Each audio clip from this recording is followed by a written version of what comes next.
I'm fixing to jump into my top 10 TV shows of 2023 list. Yes, because a lot of TV shows came out like. It's weird. When I was a kid, I was big on movies because I didn't have cable or internet most of the time, so I just bought a bunch of movies from like pawn shops and stuff. $2. In high school, I would literally ask people for $1 all the time because then if I could get two, I could literally just go to the pawn shop, look for a movie, buy it, and then go home and watch it. And if I had two movies I didn't like, I could take those two movies, and they used to do trade two, get one. So, like, I could give them two DVDs that I didn't like, and I could pick out a new one. And I love that. That was so good. But now pawn shops are scared of physical media, and I hate it. We're all doomed. Anyway, so besides that, in college, though, I was falling off on movies. I still caught most of. I won't even say most. I caught the Marvel movies, obviously, because I'm a stinking Marvel shill, I guess. And I would try to catch, some of the prestige Oscar movies. But that's basically it. That's all I really had time for. But I did consume a whole lot of TV. It's weird how that works. But no, it really does. Because, especially on a college schedule and also when I had like an on-campus job, so I was sat at a desk a lot. And the hours were weird. Like, you have like 2 hours here, 3 hours there. And then, your classes would be like an hour and a half, or 2 hours. Some of them would be 3 hours, which I hated. So TV really did work because you could squeeze in an episode in all these little slots of time, and it really did work out for me a lot. So I watched a lot of TV, and I became kind of like a TV aficionado in college.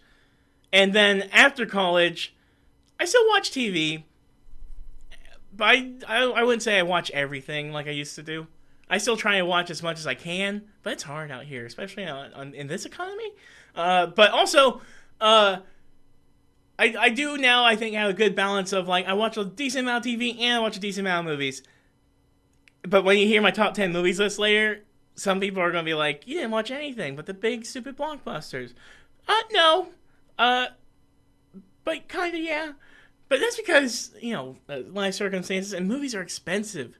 And even though I saw some of these big effing blockbusters, they were on streaming quickly because they all lost money fast. So whatever. Leave me alone. Anyway, let's get to it. So this is an honorable mention. This is not even a number 10. It's Swarm. It was on Amazon Prime. So last year, or a year before in 2022, Atlanta had finally ended, and I was like, man, what's Donald Glover going to do next? And he came out swinging. He did Swarm. And I'm going to play this trailer and pray there's not a curse word in it. Let's see. If I got to do her makeup, I wouldn't be able to touch her face. My hands would be shaking so hard.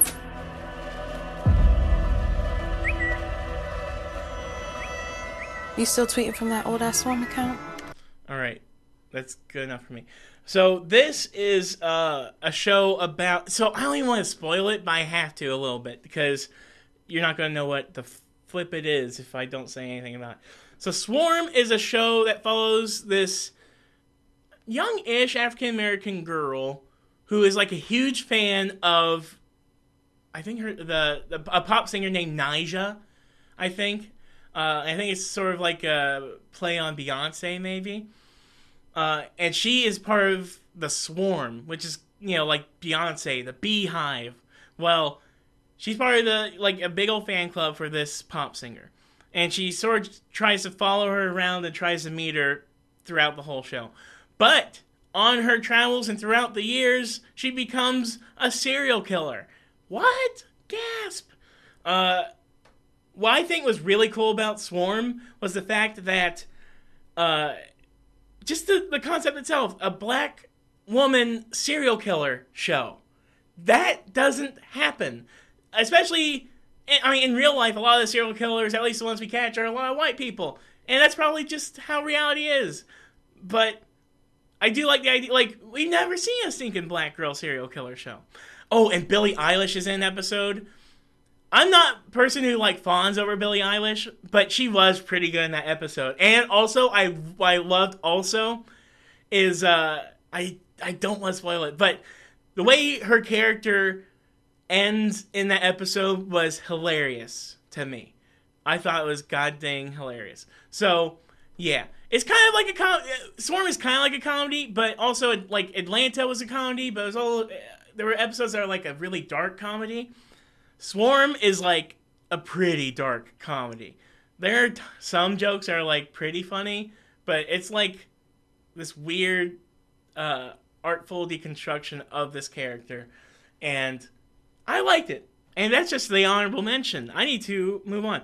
My number 10 is Loki season 2. Now, I first of all, when all those Marvel shows are starting, I did not. The one I was looking forward to the absolute least was Loki. Why? Because I get it. Everybody loves Loki. Oh, Loki. He's got the dark hair. He's so mischievous. Oh, hold on. I didn't say that right. He's so mischievous. Or mischievous. Whatever. Mischievous. Shut up. I get it. You like Loki. He's got the dark hair. He's got the blue eyes. He's like, I'm bad, but I'm good. It just annoyed me. And also, the whole idea of doing Loki, but the time thing, that concept annoyed me because I was like, so you're just trying to do Doctor Who. He's a British thinking guy, and he's wearing a suit, and he's time traveling. You're just doing Doctor Who, but with Loki. And now Disney actually owns Doctor Who, so it's like, what's the point of all this? But they came at it from a brilliant angle. Especially for a character that has literally died and come back so many times in the Marvel Universe.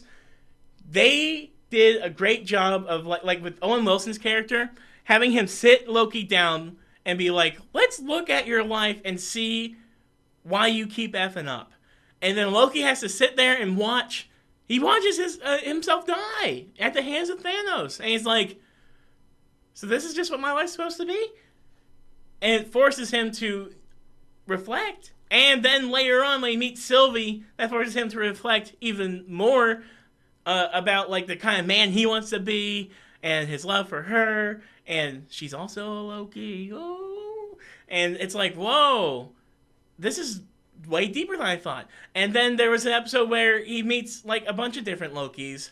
And that one older Loki is like, glorious purpose. Is like, wait, is this secretly one of the best Marvel shows? And it is! And then you had the Jonathan Majors of it all, which, despite the fact that whatever you think of him, he's a good actor. I'm sorry, I have no problems calling Kevin Spacey a good actor or Mel Gibson a good actor. And I don't even want to throw him amongst those names because I think what he did was very different. I'm just saying, if you hate on Jonathan Majors, fine. But also, he's a good actor. Okay. I'm moving on. Anyway, season 2, I was scared because I was like, "What is this?" And for the first 4 episodes, while they were not bad, and they had actually a lot there's a lot of gags I really did like in there. I love Ke Huy Quan as OB Ouroboros or something like that. I'm sorry if I can't talk. And I liked the whole idea of them trying to solve a thing, and I love the practical sets and how it's shot and all this, and they do actually more a little bit time travel shenanigans, which I thought was really fun. But I was kind of just like, okay, but who cares? And then they had this cool scene. Hold on. Loki season 2, death scenes. No. Hold on. I'm trying to find the cool shredding moment. Maybe I won't find it. We'll see. Shredding. Boom, boom. I lose my skin. Oh, whatever. Doesn't matter. I don't need to spend that much time on it. Anyway, point is, Loki season 2, really good. I liked how it ended, even though it is kind of like, well, what now? And I do think they did manage to skirt a through line for season 1 and 2 to make it feel like its own thing. Like, maybe it was supposed to be just 2 seasons. I don't know. So it was good. I'm moving on. So that was number 10. Number 9 is The Last of Us, Season 1. So Last of Us, here's the thing. I liked it a lot, but and I agree with my brother, and me and my brother, we did do a couple episode recaps, because I was living in Little Rock at the time, and so we were watching it sort of separately, but we were talking about it. And I just decided to put those videos up. But we sort of stopped talking about it because at a certain point it's like, oh, maybe we've seen the best of what there was. Which is fine. Our problem was the violence in the final episode. I'm not going to spoil it if you haven't seen it. But we're not necessarily ones to call for something to be overly violent or gratuitous, but a character makes a decision in the final episode, and all the way up to that point, the action scenes were a little lackluster, which is fine, still, but for what a certain character is doing at the end on the final episode, and what they're doing, and the stakes of what they're doing, and how bad the choice they're making is, I don't think was well depicted in the final episode of The Last of Us. I think it got the idea across, but I don't think the weight of it was necessarily communicated well. That being said, the third episode of The Last of Us, where it follows, oh dang it, Ron Swanson. It sucks. I know his real name. I've never seen Parks and Recreation, but Ron Swanson. What's his name? Nick. What's his real name? Nick Offerman, yes. So yeah, the Nick Offerman episode is like, not only is that probably literally one of the best episodes of television literally ever.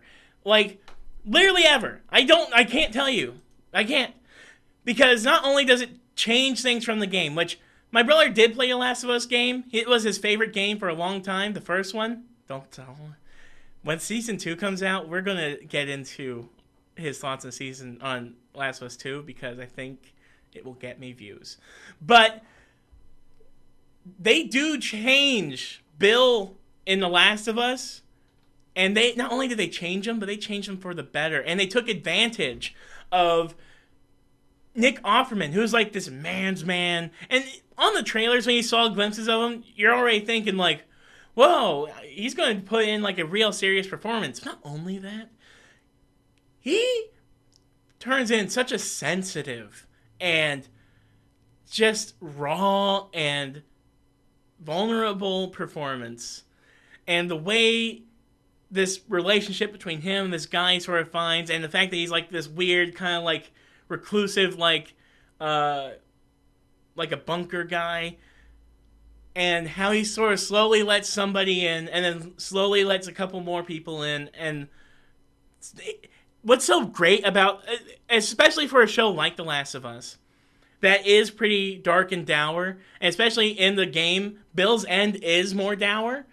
In this, they turned it beautiful, and they used that episode to show, like, this might be the best case scenario, the most blissful way of going in this universe. Is just how that ends. I don't even want to talk about it. It's actually, that episode is amazing. It's literally just, I'm smiling thinking about it. It's literally just that good.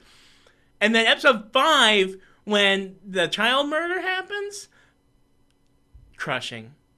I was like, oh my god. Like, I'm an older brother, only by not much, but when something happens in that episode, I mean, you get a vague idea already, but I was like, I can't handle that. Like, I can't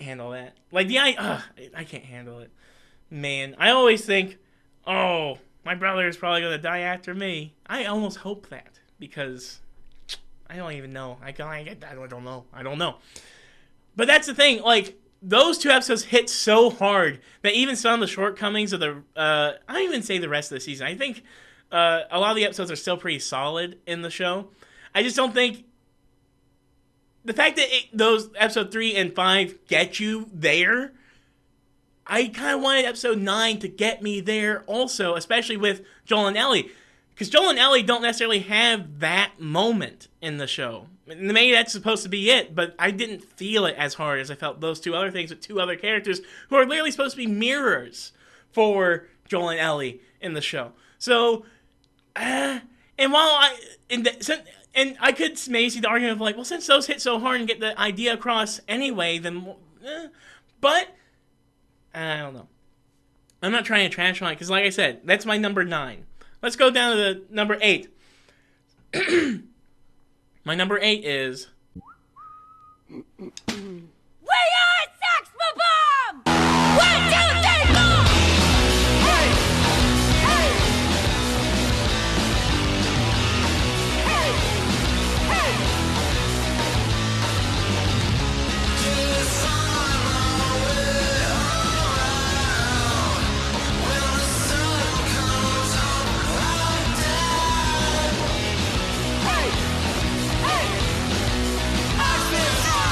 So yeah, Scott Pilgrim takes off. I had to play one.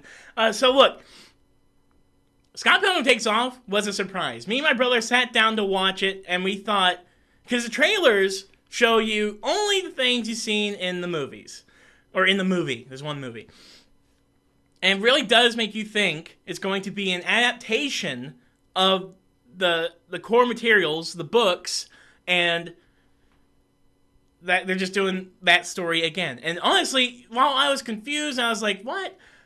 I did think, oh, well, whatever. It's more time you get to spend with the characters. The entire cast from the movie is coming back, so why not? So me and my brother sat there, and we were watching the first episode, and we were like, I mean, it's okay, but the movie did, like, the whole first episode in, like, 5 minutes, and we were like, I don't know, is this going to be as good? And then a turn happens at the end of the first episode, and you're like, and we were both like, wait, what is this? And long story short, ladies and gentlemen, if you have not seen Scott Pilgrim Takes Off, this is the most minor spoiler I can give you. And it sucks. I didn't want to say it this way, but I have to. It's a sequel. Scott Pilgrim Takes Off is a sequel to Scott Pilgrim vs. the World, the movie, and no doubt, in hindsight, it makes sense, because why would the cast just come back to do the exact same thing? That makes no goddamn sense. Granted, there are a lot of differences in the book. My brother, after watching the show, went back and read the books to sort of get a perspective of what the book did different from the show, or from the movie, to see if they could have done a show with it. And he said yes, but he also said they did take a couple things from the book, repurpose them, and shift them around and put them in the show. So I say, either way, you win in my book. Now, the one difference is you are kind of feeling a little bit of an absence of Edgar Wright, but also it is animated, so how would you do that? Especially when we were talking about how in the first episode, we were like, oh, you could do all this in like, you do all this in 5 minutes, because Edgar Wright did it in 5 minutes. So, and the action scenes in the show are really well animated and really cool, but the scenes you would edit down aren't the action scenes. You would edit down all the dialogue scenes, and you would make them a little more snippier and a little more fast-cutting. And that is something I do think the show does suffer from a little bit. It is a little slow. It does take a little time pacing out. But I think the story implications that they give and how it all sort of culminates and wraps up does make it really good. And I would say, you gotta watch it. How dare you? You just gotta watch it. Okay, that was number 8. Here's number 7. Gen V. I most definitely cannot play a clip of this.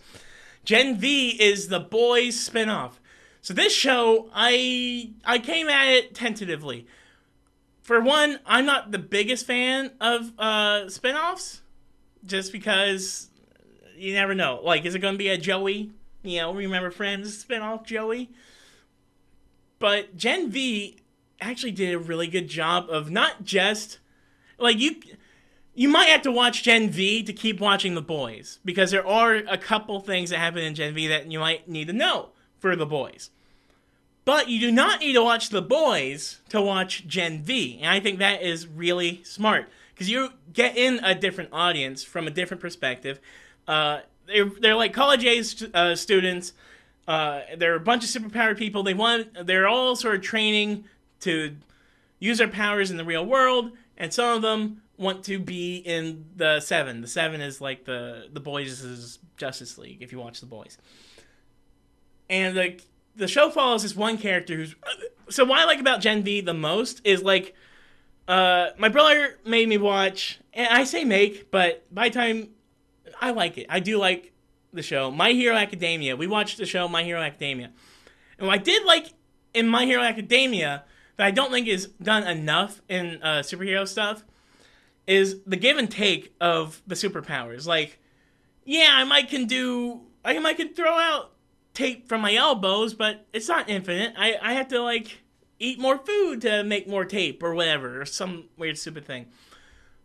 Like, you can mess yourself up doing a power weird way. Gen V, not only do they show cool different powers that you haven't seen in either of the boys or even in general superhero media, like this one girl can literally manipulate blood and, like, solidify it and use it as, like, a whip. She can, like, make a blood whip and whip people with it, or she could, like, solidify it and, like, stab people with blood, and she could, like, explode people a little bit if she, well, yeah, she can, like, explode the blood in their body, but it comes with its own sorts of negatives. I don't want to spoil that. Or there's this one girl she's kind of like Ant-Man. She can grow really big or shrink really small, but the one catch is she has to eat to grow big, and she has to puke to get small, which sucks. But I love the give and take of superpower abilities. Plus, they're all in college, so they're like young people. And you start the show out, you're kind of like, so what? Is this supposed to be just like CW superheroes, like CW X-Men? And it's like, no, this isn't CW X-Men. This is X-Men. By the time you get to the end of season 1 of Gen V, you're like, this is an X-Men show. This is basically an X-Men show. They literally have, like, a mind reader and a person who controls metal like Magneto. They have someone with Magneto's ideologies in the show. They also have people who are closer to, like, a Xavier type people in the show.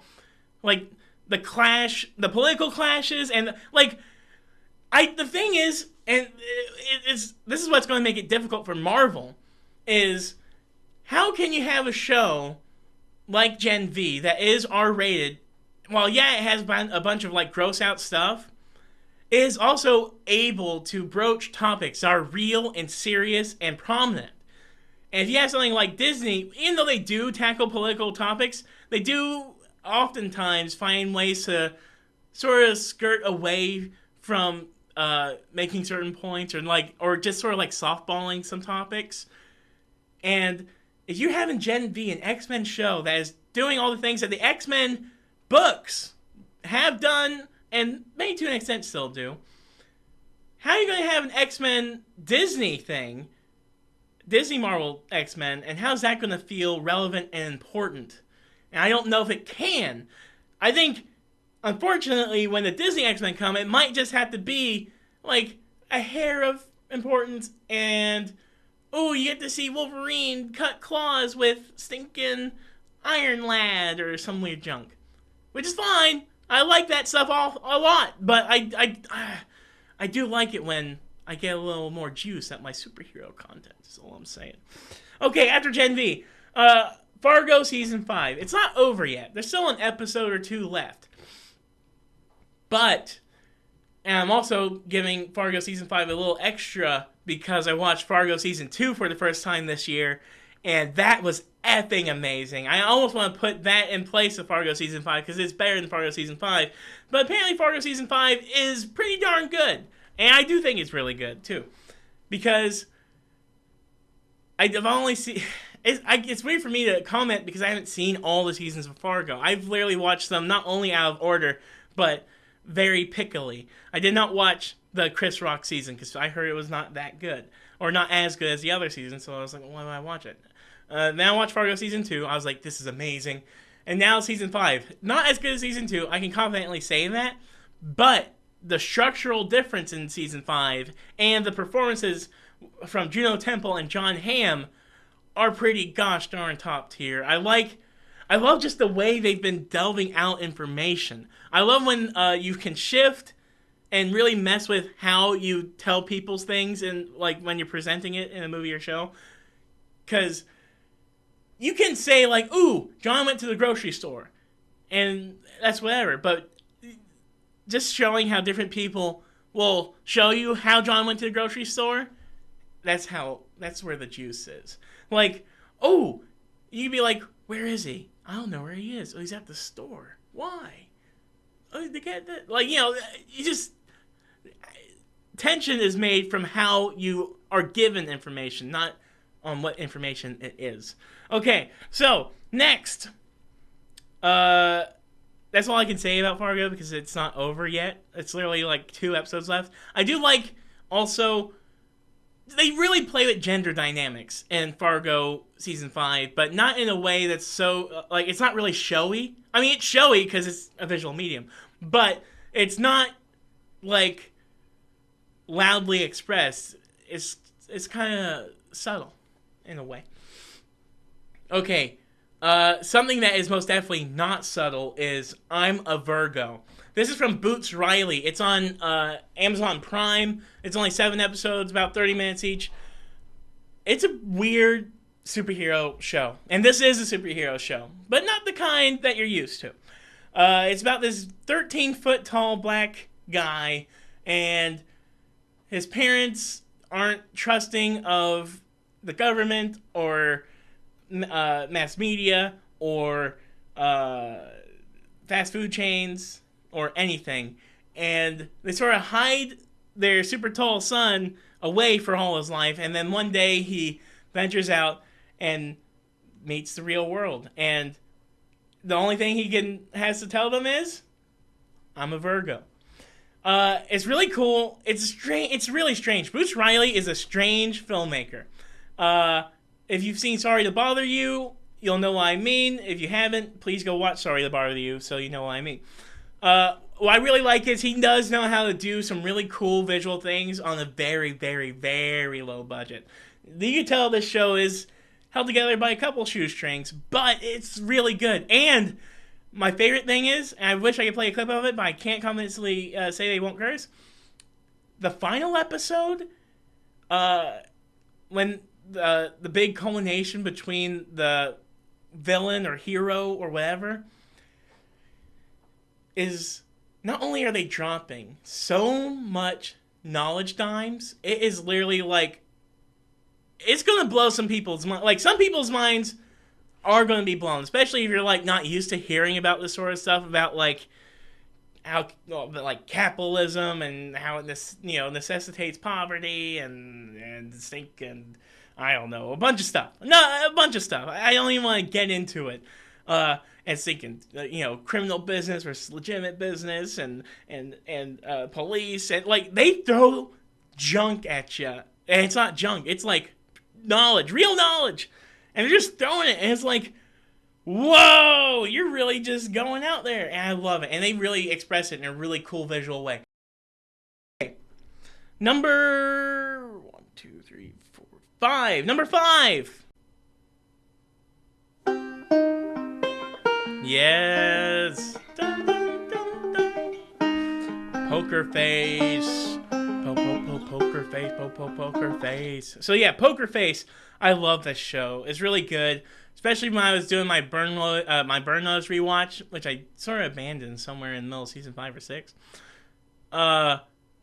It was really just what I needed at that time. I needed something a little more episodic, something that gave me like a cool mystery at the end of every episode. And it was really good. And I hope they have a season 2 coming, because I would love to watch it. I love Rian Johnson. Not much more to say, because I did a whole review on it, and nobody watched it. It literally has like 4 views on it. But Poker Face, and I think it came out early this year. I would not put it on this list. I thought it came out early last year. I thought it came out in 2022, but no, it came out in 2023, so I included it. So, number 4, Beef. I loved Beef. Beef had Steven Yeun and Ali Wong. It It's a show on Netflix. It's about these two people from different backgrounds. Well, they're both Asian, but they're from different financial backgrounds. And they get in a kerfuffle on the streets. Like one of them hits the other one or something. Or they get cut or cuts the other one off in traffic or something. And that just starts a domino of bad choices between both of them. And it's really a show about anger management and trauma and, you know, why we do the things we do and how we don't want to be alone. But it's also really funny and really just...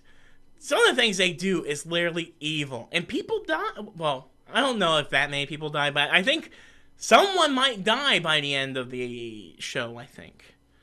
Someone. I don't know who, but somebody does. Go find out. So that's number 4. Number 3, Fall of the House of Usher. So Fall of the House of Usher, I love Mike Flanagan. I really would want to say it's my number 1, but the reason it's not... It's just because I had a couple other shows I loved.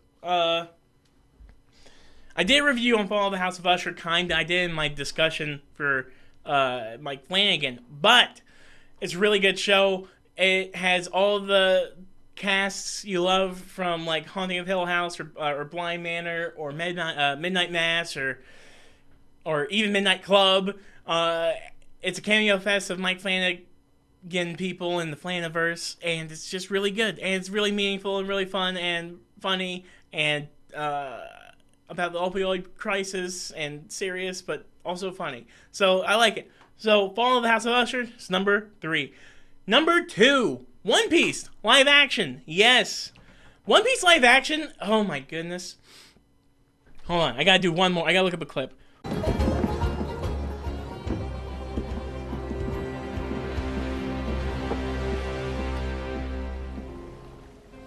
I'm gonna find the old blue.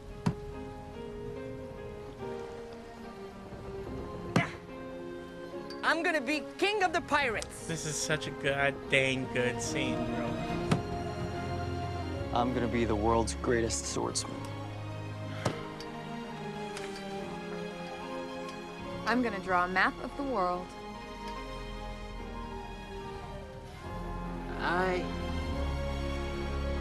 Oh my god, it's so god dang good. I'm gonna become a brave warrior of the sea! Okay, man, look. I don't know if I'm gonna cry. No, I'm not, but a little bit. One Piece live action. I know, I haven't seen the anime. You leave me alone! I'm sorry. That was unbridled rage at the people who won't stop telling me to watch anime, which is not that many people. It's really nobody. But that scene there, where it cuts back, like they're making like a pact on this barrel, and they're putting their boot up on it, and it cuts back when he's like, "I'm gonna find the old blue," or "I'm gonna be king of the pirates." It cuts to when they were kids saying that, and it really ties the knot of like the meaning of like having a dream. But it's the whole point of the show. Having a dream and going after it and making sure nothing stops you and making sure you see it through. And it's like some of the and also I like the idea of like some of your passions you do find young and you do just gotta go after it. It might suck. It's probably gonna be garbage, but you just gotta do it. Because what else are you gonna do? And I think that leads perfectly to my number 1 of 2023, and that's The Bear. I would play a clip, but I'm not going to because I gotta hurry up. The Bear is the best show ever, probably. It's not my favorite show ever yet because it's not over yet, and I love saying that when there's a show on I really love. So a lot of people want to be like, ooh, the Fishes episode. I love that every episode's like one title. The Fishes episode, which is episode 6 of season 2, where it's like, oh, look at it's Cameo City. It's not really, they're not cameos, they're like real characters, and they're just there. But you're like, man, look, this is a lot of famous people in one very cramped space. That one's good, but my favorite one is Forks, because I think Forks is the thesis of the show. Forks follows Richie. He's like a character who like really is struggling to change throughout the show. And this is the first time he starts to.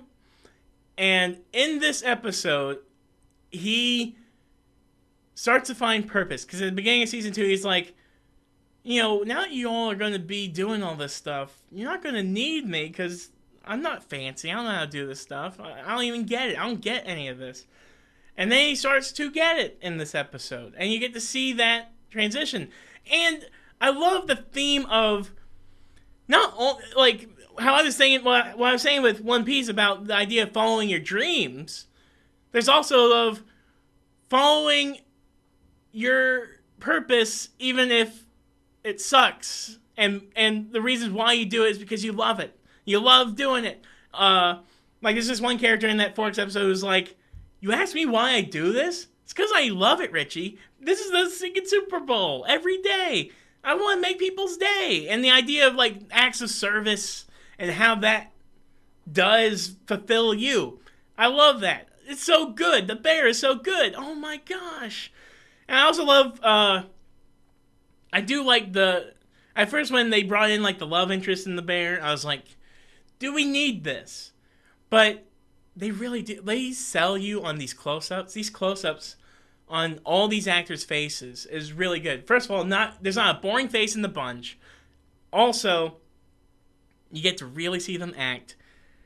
And juxtaposing the chaos that Carmy goes through in the kitchen and had gone through in his home life when he was younger, probably. And then you see how he spends time with Claire Bear. And she's so calm and so quiet and so patient. You do see, like, the appeal to her, and you can also see how that can be dangerous for Carmy when trying to run this restaurant. Okay, so that was my top 10. But here's my true number 1. That's my number 1, but this is my baby number 1. This is my number 1 because it's over, and I call it my favorite show of all time because every time I watch an episode, I'm like, this is my favorite show of all time. And it's not the prettiest. It's not the flashiest. It's not the most expensive. It's not the deepest. Although it is pretty darn deep. It's Doom Patrol. I am still not done with the final season because when it comes to final seasons, I really drag my feet. Especially when I'm approaching the final episodes. And I am approaching the final, like, 2 or 3 episodes. But Doom Patrol, I just watched a musical episode, and I love that show so much. Doom Patrol, watch Doom Patrol. This is not my number 1 of 2023. This is my number 1 of life. So you have to watch it, and it just ended. What I love about Doom Patrol is it is a show that is not only bonkers and ridiculous and just makes a meal out of the absurd, but it is deep and dark and cathartic and depressing and meandering and all these great things. I don't even know what else to say. It's a show that does like it doesn't just make a meal out of like the weirdness. Well, it does, but it also makes it all meaningful. And the characters, there's not an episode of Doom Patrol that I haven't cried, haven't laughed, and just haven't, like, every episode I feel for the characters. And what I like about Doom Patrol as opposed to something like, you can watch This Is Us and you can cry every episode. But with Doom Patrol, you're not just gonna cry, you're gonna laugh, you're gonna see some weird, you're gonna have fun. I kind of like what I liked about Doctor Who before Disney bought it. I haven't seen the newest specials yet. I'm not trashing on Disney, I'm just saying this is all I know of from before. You can tell they're like, man, they are running on a low budget. I like seeing a show running on a low budget and having big ideas. I much prefer that. Because then you have to see how they're going to communicate these big ideas with their limitations. And Doom Patrol just does it in a cool way every time. In a cool, fun, interesting way every time. And I just think not enough people watch it, especially now. I don't even know if you catch it on HBO Max or not, because HBO Max has been selling, especially, all their weird DC properties that aren't related to the James Gunn DC, so it might end up on Netflix or Tubi someday. Probably soon. So, I don't know, but if you can, find it and watch it. Okay. So this is from the musical episode that I literally watched the other day. Or literally yesterday. And I watched it a couple times now, a couple of the scenes a lot, because I like the song. But, what I love about the Doom Patrol is they usually come across a villain who is up to a big, world-devastating plan, but they're so preoccupied trying to solve their own weird mental problems or, just their own issues that their villains often are like, hey, don't you notice I'm, here trying to stinking do something? And they're just like, well, we're kind of messed up and we don't know if we have it in us to do this. And the villains always tend to get really mad when they do that. And, the Doom Patrol, they're a superhero group, but they very rarely save the day. Or if they do something, they F something up in some way. So yeah, here we go.